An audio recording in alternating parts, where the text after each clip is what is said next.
você veio pra Suzano? Você veio pra esse lugar onde você tá? Não, eu comecei num prédio comercial, numa sala, e eu atendia sozinha. E aí, o que que aconteceu? Várias amigas que, que estudaram comigo, assim, a vida inteira, começaram a Frequentar. vir e começaram a indicar.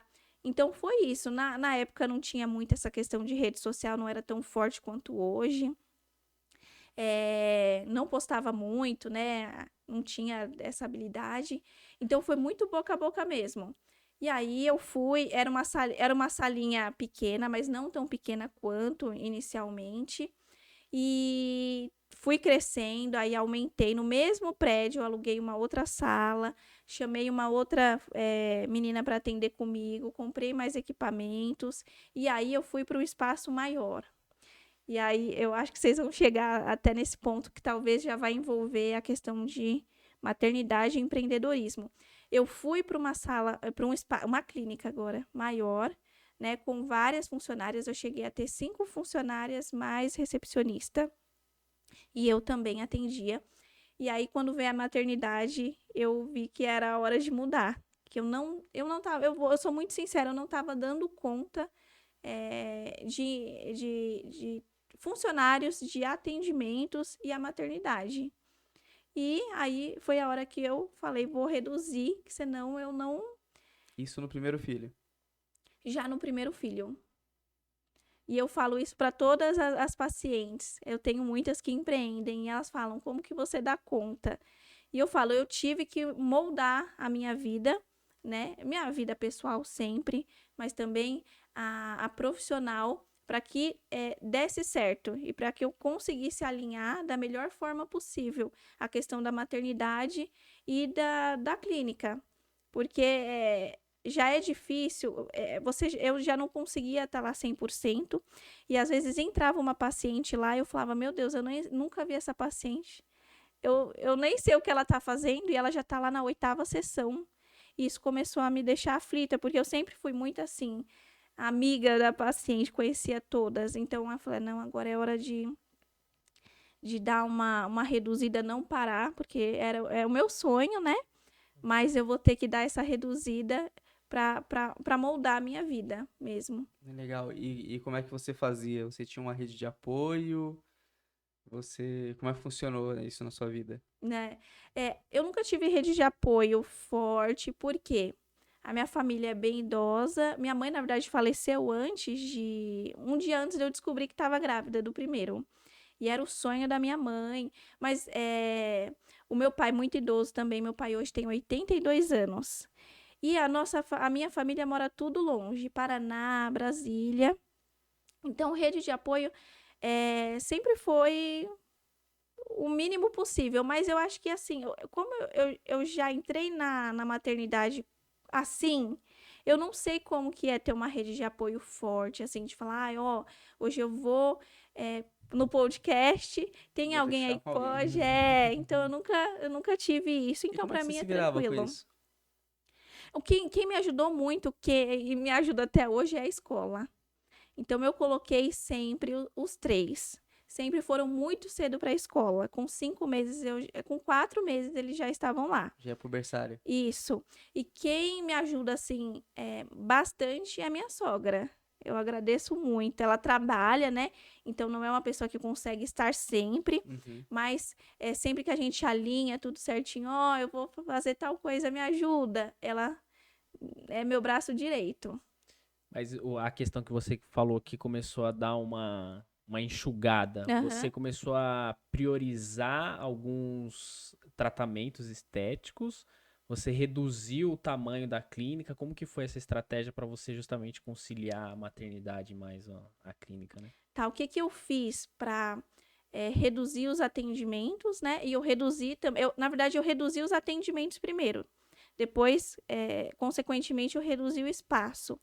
Eu aumentei o valor eu continuei atendendo todos os procedimentos. Eu aumentei o valor e aí eu diminuí a cartela de clientes. Foi isso que eu fiz. E aí eu reduzi também. Aí foi assim, na verdade.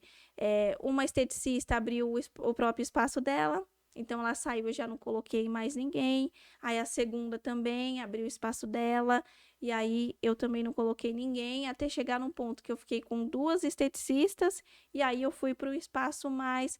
Eu falo que é menor, mas mais aconchegante para o que a gente precisava ali. Mais seguro, tudo. Mas foi isso que eu fiz. Eu aumentei o valor dos procedimentos. Você comentou que uma esteticista foi, abriu a sua própria, a outra foi também. E normalmente, assim, nesse mercado, não sei, quando tem um cliente, ele vamos dizer assim, é fiel àquela esteticista. Então, tipo, essas sessões sempre é feita com ela, e acaba, tipo, não sei se ele acaba levando esses Né? clientes junto com ela. Aham. É, Não, eu nunca tive esse problema, graças a Deus. Na verdade, assim, eu fico muito feliz e oro muito. É claro que eu quero todas as meninas comigo, né? A gente treina tudo para que elas fiquem. Mas eu fico feliz porque é um crescimento, assim como eu também atendi numa clínica. E eu cresci, eu também quero isso delas, né? Então, desde que quando eu contrato, eu já conscientizo elas dessas questões. Então, quando elas saem, elas não saem com esse foco de eu vou pegar os seus pacientes. Tanto é que elas atendem até distante, nos bairros dela. É claro que tem paciente que vai querer ir com elas e não tem problema Normal, nenhum. né? é. Eu falo que tem cliente para todo mundo. Mas assim, elas saem, eu muito grata a elas e elas também muito gratas ao que aprenderam. Eu gosto de. É que agora eu já tenho uma equipe fixa há bastante tempo. Mas as meninas, sempre que atenderam comigo, eu gostava de pegar as meninas cruas, assim como me pegaram lá no estágio. Porque aí eu moldo do jeito Uhum. que eu acho legal.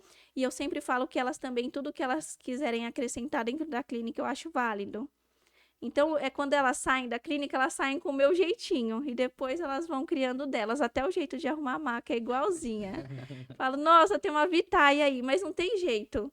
Porque elas vão. E até hoje, não consigo atender tal paciente por conta de horário.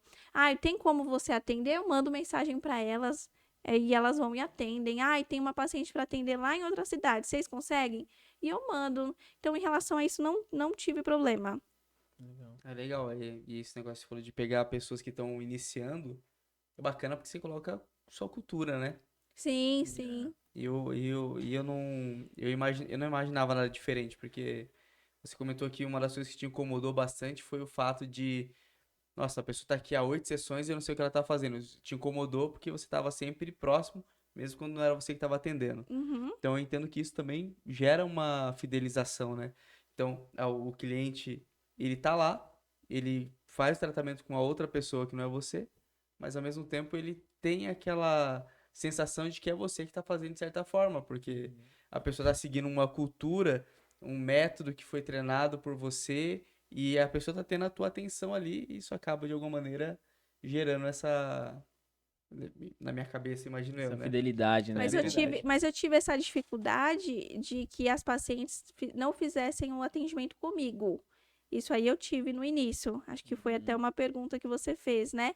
Eu tive, mas é que elas não tiveram escolha, né? Ou elas passavam com uma das minhas meninas, ou não passavam, porque eu saí. Minha licença maternidade sempre foi muito curtinha. A primeira foi 2 meses. Mas eu sempre estava ali dentro desses 2 meses. Eu levava o bebê e estava ali, mas não atendia. Então, foi algo que assim, ou eu passo com a esteticista essa, ou não tem Eu como, fico sem.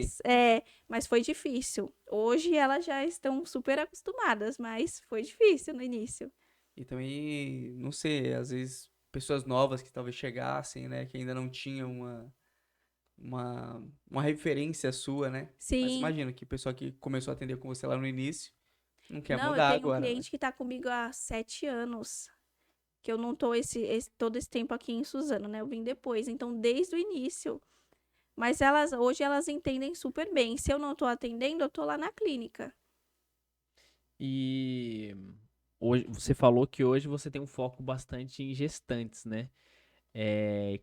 Como que foi essa virada de chave? Foi uma dor sua, uma dor que você identificou, falou, não, eu tenho que focar nisso agora. Porque Aham. lá o seu desejo de fazer a faculdade ou ir para essa carreira de estética foi uma dor sua da acne, Sim. você Aham. conheceu uma esteticista. E esse foco da gestante foi algo similar também, Ana? Foi totalmente, totalmente. Eu tive uma visão diferente até em todos os detalhes dentro de qualquer espaço, né? Mas eu vou falar de uma clínica, os detalhes, eu não era muito detalhista. Detalhista no sentido assim, recepção. Ai, tem que ter uma florzinha, tem que ter um papelzinho com uma frase, eu não tinha isso. Mas quando eu fiquei grávida, né? Que tem toda aquela alteração hormonal, que tem todo aquele medo, né? Principalmente o primeiro, como que vai ser daqui para frente? Então eu sempre vou em outras clínicas, principalmente de amigas, e eu me emocionava com esses detalhes. Aí eu falei, nossa, olha como faz diferença, né? O cuidado ali durante também o procedimento é diferente. Quando eu não era mãe, eu não tinha noção do que se passava. Por mais que eu conversasse com as gestantes, com as mães que acabaram de ter bebê, eu não sabia como que era o emocional. E só vivendo isso. Então, tem alguns detalhes ali dentro da clínica que eu mudei totalmente por já ter vivenciado. De preparar um espaço para o bebê, para a criança. De ter fralda dentro da sala, de deixar uma esteticista reservada para ficar com o bebê. A grande maioria que vai lá tem bebezinho mesmo, assim, de dias, às vezes. E aí são esses detalhes que, eu não consigo sair, não consigo me cuidar, apesar de estar me achando super diferente, né? Inchada, com dor, porque eu não tenho com quem deixar o bebê. Então, eu penso nesses detalhes também. Legal. Acho que, salvo engano, acho que teve uma sessão que a Cíntia, minha esposa, pra quem não conhece, ela foi e levou o meu mais novo, Sim, né? sim. Ela foi com Na ele. avaliação, ela levou os dois e a gente vai se adaptando. Tento deixar o mais confortável possível. Precisa parar para amamentar. Não tem problema, eu sempre deixo um espaço a mais. O bebê chorou. Então eu sempre falo: não tem problema, eu sou mãe, eu entendo. Né? Então eu vejo que elas já chegam mais tranquilas, sabendo que eu tenho filho. Né, que eu sei como que é essa maternidade, ainda mais criança. Eu falo que eu tenho prioridade para falar de crianças até 4 anos. Depois eu não sei como que é. Mas até 4, então eu sei que vai chorar, que quer a mãe, que quer ficar lá dentro da sala com a mãe. Mesmo o pai levando, mesmo o pai estando lá, não, tem que ficar lá dentro da sala. Então, todos esses detalhes que só vivendo mesmo a gente sabe. Seu mais velho tem 4 anos.